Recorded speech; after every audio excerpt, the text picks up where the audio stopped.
Welcome to Truth Meets Fiction, your home for timeless stories, unforgettable characters, and the kind of content that stays with you long after the credits roll. Whether it's fact, fiction, or somewhere in between, you'll find it here. Let's begin.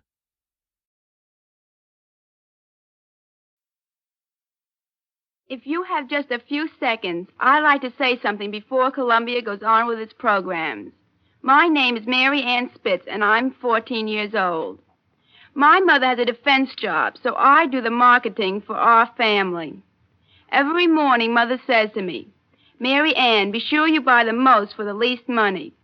So lately, I've been buying all the Victory food specials. These are marked with a red, white, and blue basket sign with a big red V. The reason I always look for this sign is, well, you have heard the old saying, "An army travels on its stomach." I know Uncle Sam needs lots of food to feed our fighting men. An army that's going places has to have good things to eat. Now, steak fried rare with French fried potatoes is my favorite meal. But I'd rather have a soldier eat this dinner than eat it myself, if it will get this war over sooner. So, if you have friends or relatives in the armed forces, think twice before you buy the food they need. Look for the Victory specials and help win the war faster.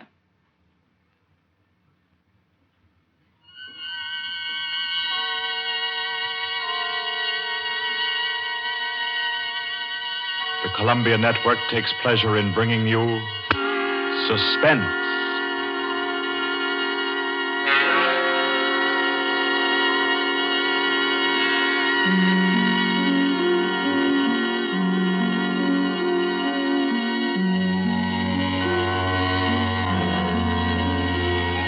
Suspense, Columbia's play theater of outstanding thrillers, produced and directed by William Spear and scored by Bernard Herrmann. The notable melodramas from fiction and stage and screen, from the world's great literature of entertaining excitement, presented each week to bring you to the edge of your chair, to keep you in suspense.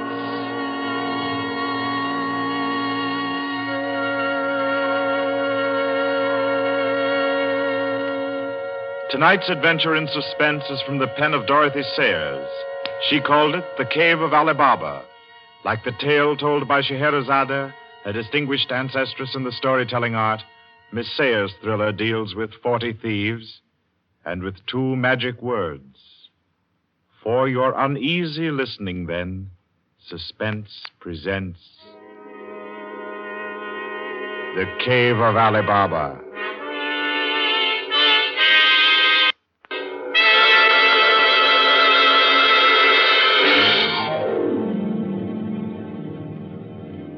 On a Saturday afternoon in January, in a grim and narrow house in Lambeth, a man sat eating kippers and reading the daily paper.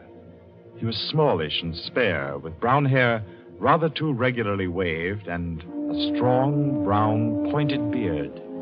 His double-breasted navy blue suit, his socks, tie, and handkerchief were all scrupulously matched, and his brown boots just a trifle too highly polished. He did not look a gentleman, not even a gentleman's gentleman. Yet there was something about his appearance which suggested that he was accustomed to the manner of life in good families. Superior butler, perhaps, yet not old enough to be retired. A footman who had come into a legacy, yes.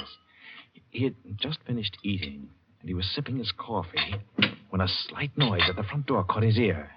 Swiftly, too swiftly for a quiet little man sitting eating kippers and reading his paper on a Saturday afternoon, he sprang up, he dashed through the small hallway, and he flung the door open. Of course, no one in sight.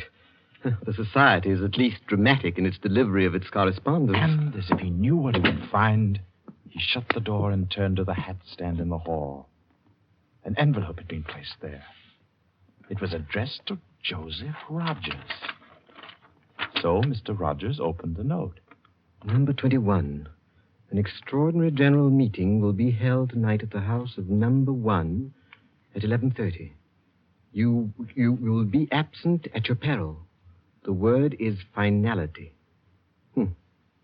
Finality. Yes, I think so. The man called Joseph Rogers stood for a moment, studying the note. Then he strode to the rear of the house, to a tall safe built in the wall. Carefully, he manipulated a dial. He swung the safe door open. He stepped inside, into a small strong room. He opened a drawer marked correspondence, placed the note inside, and then came out again. A moment to reset the lock for a new combination, and then he went back into the living room. He reached for the telephone. He lifted it from the cradle and then reconsidered. Too dangerous. He hurried upstairs and clambered into an attic.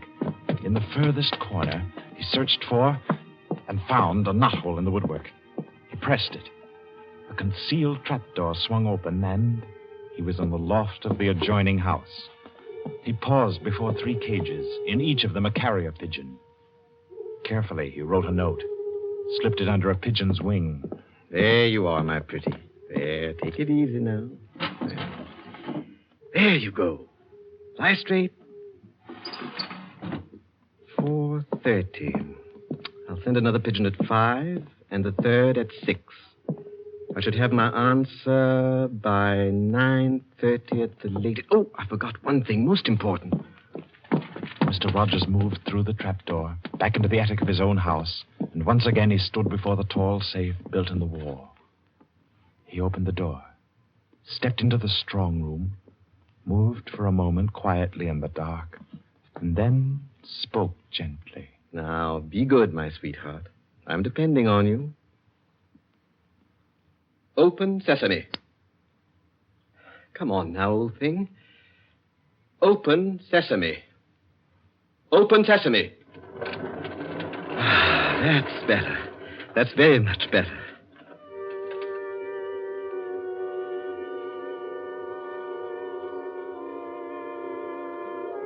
By 9:30, his answer was back.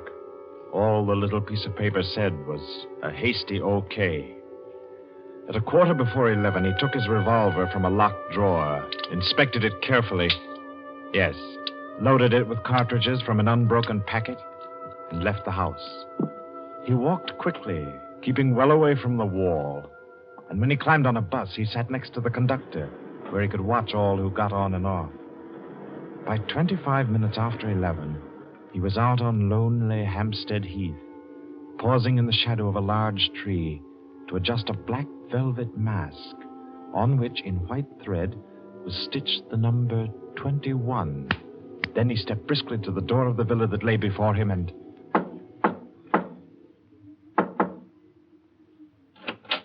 What is it? Finality. Come in. Go right on through. Number 1 will check you in. Right.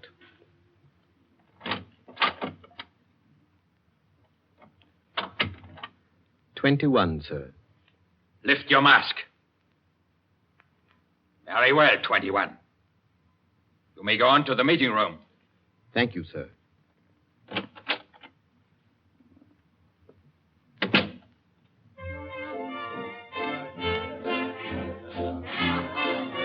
The room of the villa in which Mr. Rogers now stood was a large one, a brilliantly lighted room. There was a gramophone in one corner, blaring out a jazz tune. To its rhythm, couples, masked men and women, were dancing. Some were in evening dress, some in tweeds and jumpers. In another corner of the room was the bar. Mr. Rogers went up to it and asked the masked man in charge for a double whiskey. He consumed it slowly, leaning on the bar. The room filled. Presently, someone moved across to the gramophone and stopped it. Mr. Rogers looked around. Number 1, the massive gentleman in evening dress who had checked him in, appeared on the threshold. A tall woman in black stood beside him. Her mask, embroidered with a white number 2, covered her hair and her face completely. Only her fine bearing, her white arms, and her dark eyes, shining through the eye slits, proclaimed her as a woman of power, of physical attraction. The masked dancers were silent now as number 1 spoke. Ladies and gentlemen, we are short 2 members tonight. I need not inform you of the disastrous failure of our plan for obtaining the plans of the Court Windlesham Heliscoper. Our courageous and devoted friends, number 15 and number 38, were betrayed and taken by the police. Some of you might fear that under examination these two would break down and give away our society. There is no need for such a fear. I gave the usual orders, and their tongues have been silenced. Their defense will be discreetly compensated in the usual manner. I call upon number 12 and 34 to undertake this agreeable task. They will attend me at my office for their instructions after the meeting. Will the numbers I have named kindly signify by raising their hands that they are able and willing to perform this duty? Thank you. Ladies and gentlemen, please take your partners for the next dance. The gramophone struck up again. Mr. Rogers turned to a girl near him in a red dress. She nodded, and they slipped into the movement of a foxtrot. The couples gyrated solemnly and in silence. Their shadows were flung against the blinds as they turned and stepped to and fro. The girl in red spoke to Mr. Rogers. What's happened? I'm frightened, aren't you? I feel as if something awful was about to happen. It does take one a bit short. Number one's way of doing things. But it's safer like that. Oh, those poor men. Don't talk in, please. You know the rules. Sorry. In silence, the dance continued. And then it came to an end. And then when it had finished, the dancers came again to where number one sat and waited with tense eagerness for him to speak. Ladies and gentlemen, you may wonder why this extraordinary meeting has been called. The reason is a serious one. The failure of our recent attempt was no accident. The police were not on the premises that night by accident. We have a traitor amongst us. This last failure was not the first. You'll remember the unfortunate way in which the affair of the Dinglewood pearls turned out. And there were others. However, I am happy to say that our minds can now be easy. All these troubles have been traced to their origin. The offender has been discovered and will be removed. The misguided member who introduced the traitor to our ranks will be placed in a position where his lack of caution will have no further ill effects. There's no cause for alarm. Ladies and gentlemen, please take your partners for the next dance.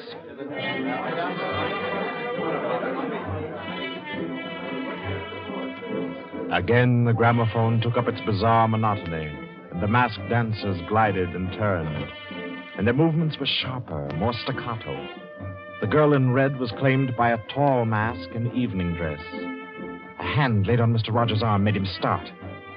A small, plump woman in a green jumper slipped a cold hand into his. The dance went on.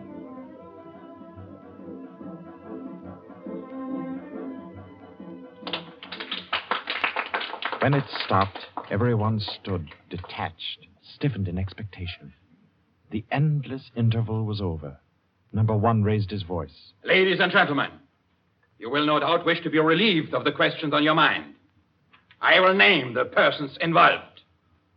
Number 37. No! Silence! I swear on never. Silence! You have failed in discretion. You will be dealt with.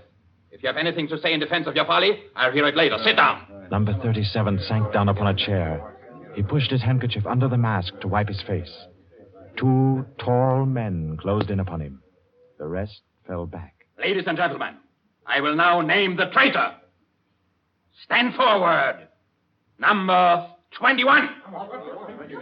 Take off your mask. Number 37.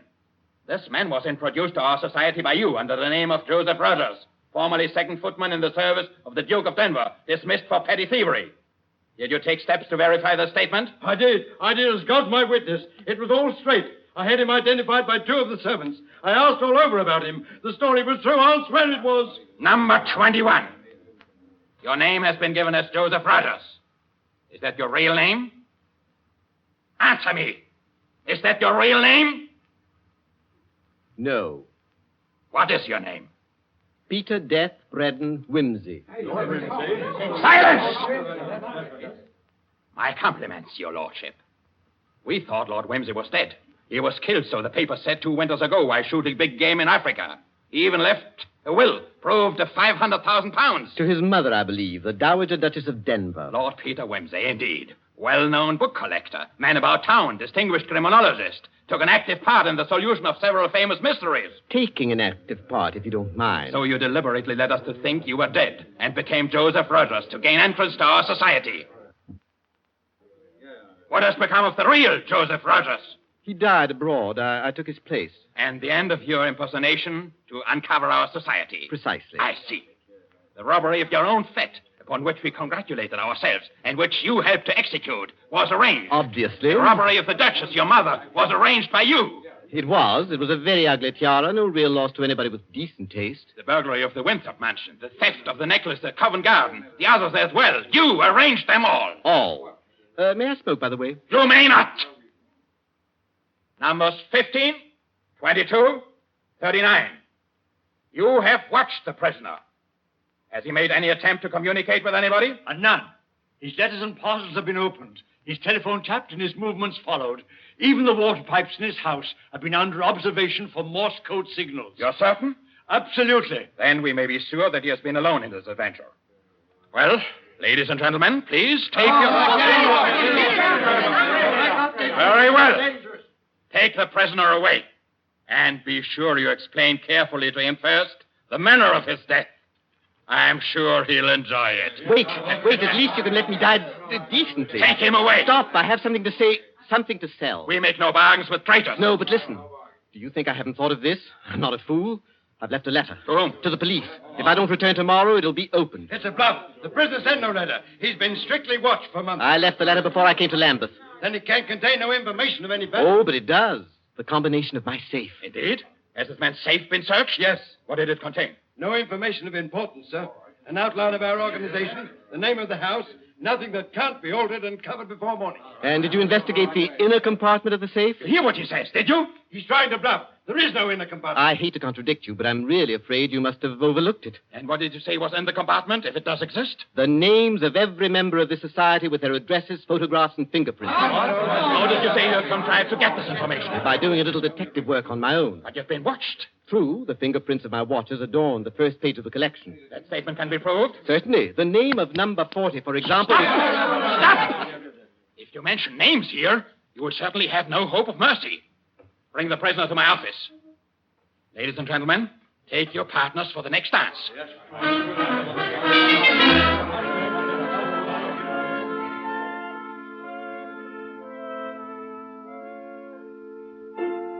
am I to go on? I've proved that I know your gang from number 1 through number 25. Do you want me to prove that I know the others as well? My lord, your story fills me with regret that you are not, in fact, a member of our society. Wit, courage, and industry are valuable in an association like ours. I fear I cannot persuade you. No, I suppose not.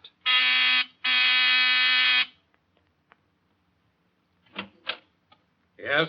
Ask the members kindly to proceed to the supper room.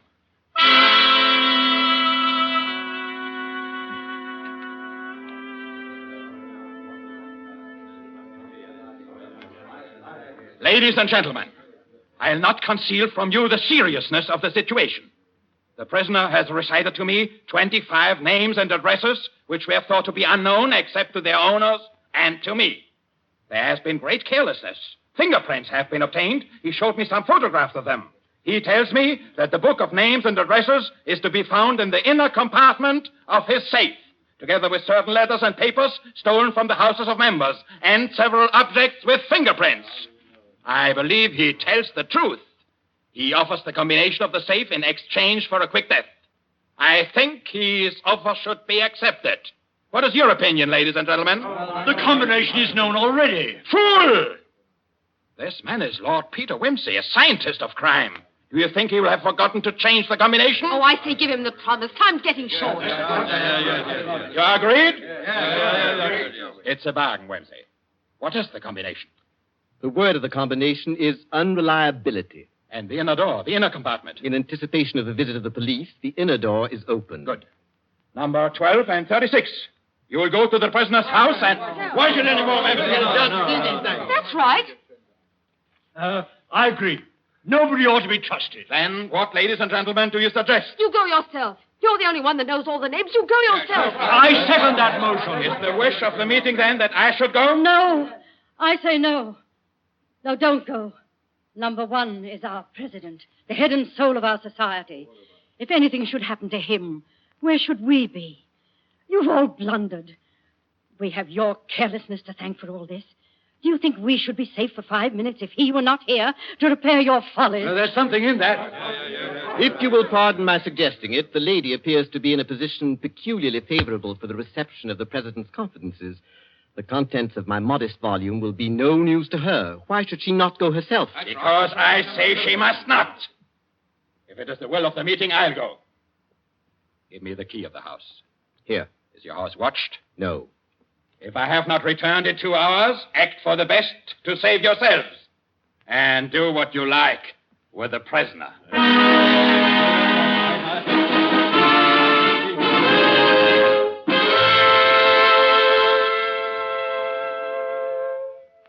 The president has been gone 2 hours.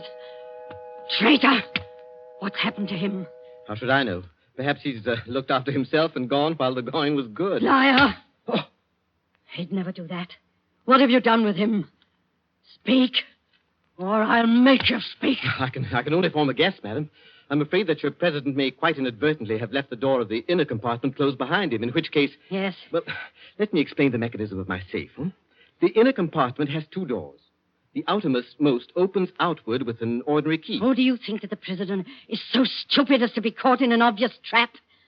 Undoubtedly, he will have wedged open that inner door. Undoubtedly, madam. But the sole purpose of that inner door is to appear to be the only one.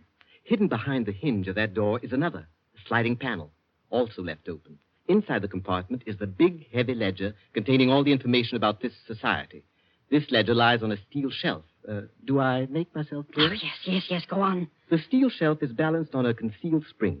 When the weight of the book, the ledger, is lifted, the shelf rises almost imperceptibly. And in rising, it makes an electrical contact. Now, let me draw a picture. Your president steps into the inner compartment, sees the book, takes it up anxiously to examine to see if it's the right one. The shelf rises, the electrical contact is made, and the steel panel behind him slides into place. He's trapped. You devil!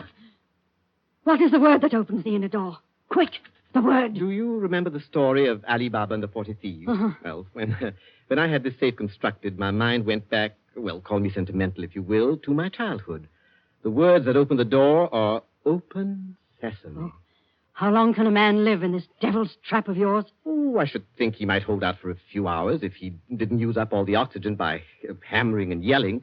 I imagine if we go there at once, we'll be able to get him out all right. I'll go myself. I think you'd better take me with you. Why? Well, I'm the only person who can open the door. But you've given me the word. Yes, you have the word. But this door of mine, I'm rather proud of it. You know, it's my own invention. It's the latest thing. It will open to the words open sesame, all right. But to my voice only. Your voice? I'll choke your voice from my hands. What do you mean, your voice only? Don't clutch my throat like that. You'll wreck my voice, and then the door might not recognize it. There, that's better.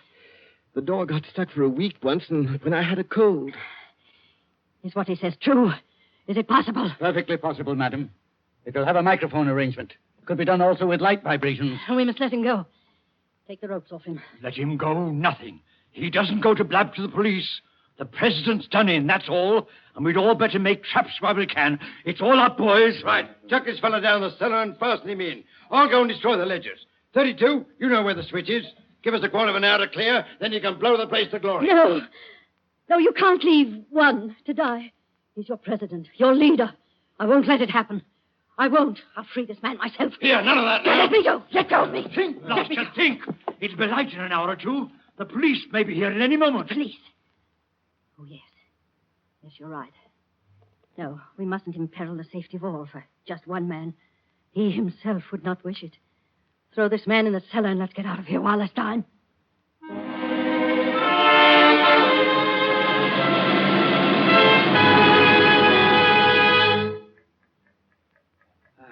Here. This is good enough. Leave him here. Right. Let's go. Hey, you chaps. Yeah? Should have gagged him. I say, it's lonesome down here in this cellar. You might at least leave the light on. Don't worry about the dark. They're taking you here as the time fuse for the bomb that's going to blow out this place. It's all set. You won't have long to wait. Not long.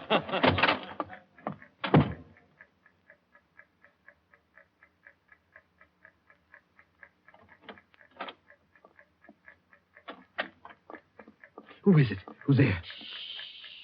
Hold still, so I can cut the ropes. Well, if it isn't two. My compliments, madam, on your loyalty to your president. Quick. They've set the time fuse. The house is mine.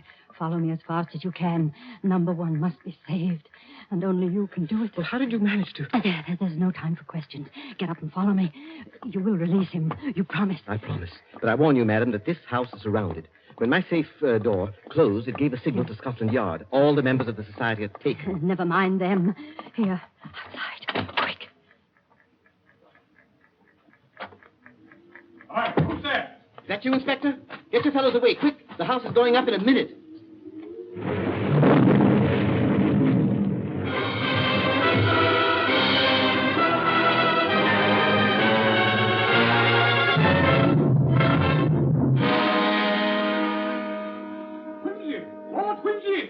It's Inspector Parker, old man. Are you all right? Yeah, I'm a bit winded. What's happened, Inspector? Oh, about half a dozen of them got blown up. The rest we bagged. Hurry, we must hurry. Who's this? One of the gang. She's called number 2. We must save him, we must. Golly, I clean forgot the gentleman in the safe. Parker, where's your car? It's down the lane. Send one of your men down to get it. Right. Johnson, bring that car here. Yes, sir. I've got the number 1 of the whole company, quietly asphyxiating at home. I promised we'd get back and save him. He's the bloke that we've been wanting. The man at the back of the Morrison case and the Hope Wilmington case and hundreds of others.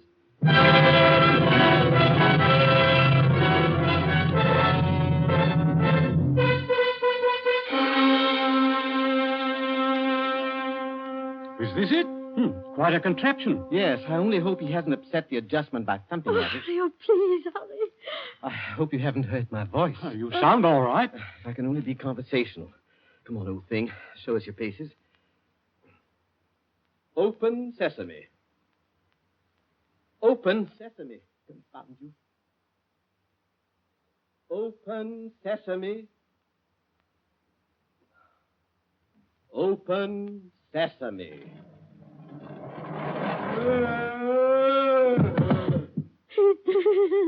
Let me see. No, he's not. He lived to stand his trial.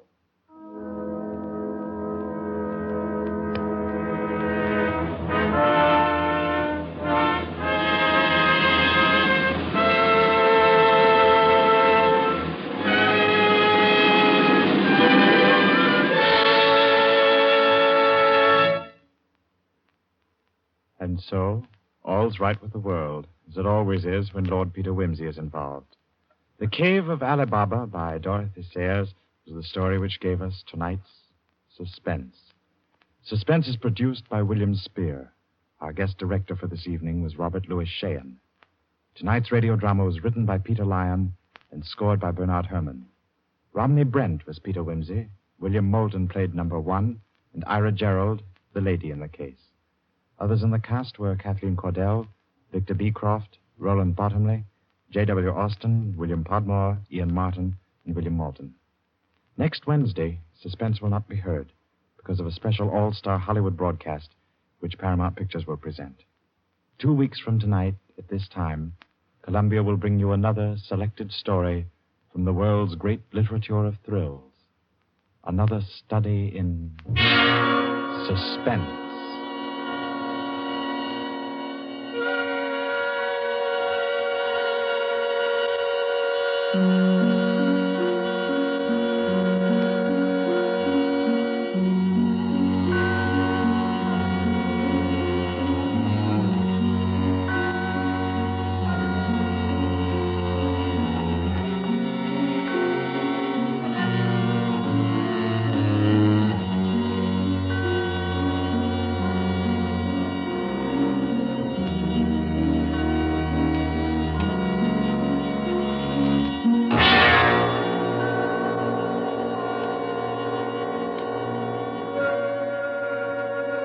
This is Barry Kroger, and This is the Columbia Broadcasting System.